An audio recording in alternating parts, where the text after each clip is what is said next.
आज का दिन कोई साधारण दिन नहीं है। ये नए साल का पहला दिन है। एक नई सुबह, एक नई रोशनी और परमेश्वर की ओर से एक नया अवसर। प्रार्थना से पहले आइए एक पल के लिए रुक जाएं, गहरी सांस लें, बीते हुए कल की आवाज़ों को शांत होने दें। जो कुछ पीछे रह गया है उसे अभी मन ही मन प्रभु के हाथों में रख दीजिए, क्योंकि जब परमेश्वर नया साल देता है तो वो केवल तारीख नहीं बदलता, वो दिलों को नया करने के लिए बुलाता है। बाइबल कहती है, विलाप गीत में लिखा है कि प्रभु की करुणा हर सुबह नहीं होती है। इसका अर्थ यह है कि ये साल सिर्फ एक और साल नहीं है, ये अनुग्रह से भरा हुआ साल हो सकता है। चाहे पिछला साल कैसा भी रहा हो, आज परमेश्वर आपको एक नई शुरुआत दे रहा है। आज का प्रचार बहुत सरल है लेकिन बहुत गहरा है।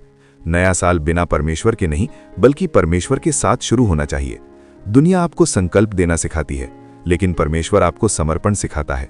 दुनिया कहती है खुद को बदलो, लेकिन परमेश्वर कहता है मेरे पास आओ, मैं तुम्हें बदल दूंगा। 2 कुरिन्थियों 5 में लिखा है, यदि कोई मसीह में है तो वो नई सृष्टि है, पुरानी बातें बीत गईं, देखो सब कुछ नया हो गया है। नया साल हमें यही याद दिलाता है कि परमेश्वर पुरानी असफलताओं से परे काम करता है।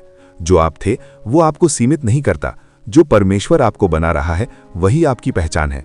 बहुत से लोग नए साल के पहले दिन मुस्कुराते हैं, लेकिन दिल के भीतर डर छुपा होता है। क्या ये साल अलग होगा? क्या मैं सच में बदल पाऊंगा?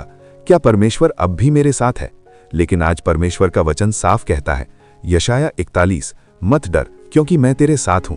ये वचन केवल पढ़ने के लिए नहीं है, ये पकड़ने के लिए है। नया साल हमें यह भी सिखाता है कि हमें पीछे नहीं आगे देखने के लिए बुलाया गया है। फिलिप्पियों में पौलुस कहता है, मैं पीछे की बातों को भूलकर आगे की ओर बढ़ता हूं।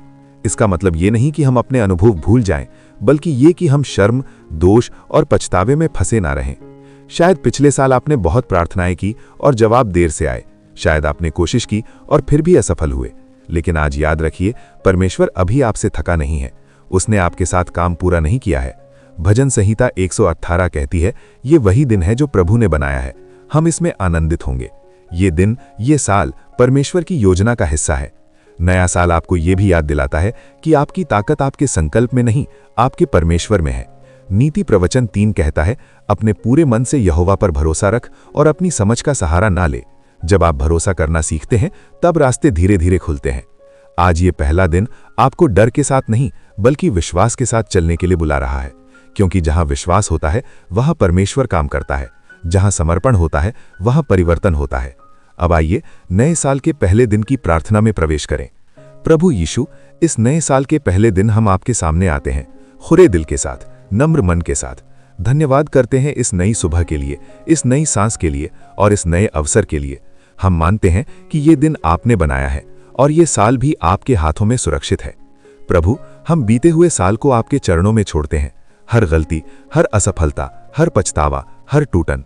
आपका वचन कहता है, यदि हम अपने पापों को मान लें तो आप विश्वास योग्य और धर्मी हैं कि हमें क्षमा करें। आज हम वो क्षमा ग्रहण करते हैं।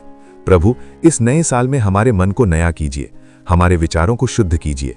जहां पुरानी आदतें हमें खींचती हैं वहां आपका पवित्र आत्मा हमें मजबूत करे। जहां डर हमें रोकता है वहां आपका वचन हमें आगे बढ़ाए। आज से हमारे कदम आपकी राहों में चलें, हमारे निर्णयों में आपकी बुद्धि हो, हमारे शब्दों में आपका प्रेम हो, हमारे कामों में आपकी सच्चाई हो। आपका वचन कहता है, यहोवा तेरे आगे आगे चलेगा और तेरी पिछली रक्षा करेगा। प्रभु, हम उसी वायदे को पकड़ते हैं। इस नए साल में हमें टूटने नहीं बल्कि बनने दीजिए। हमें भटकने नहीं बल्कि स्थिर रहने दीजिए।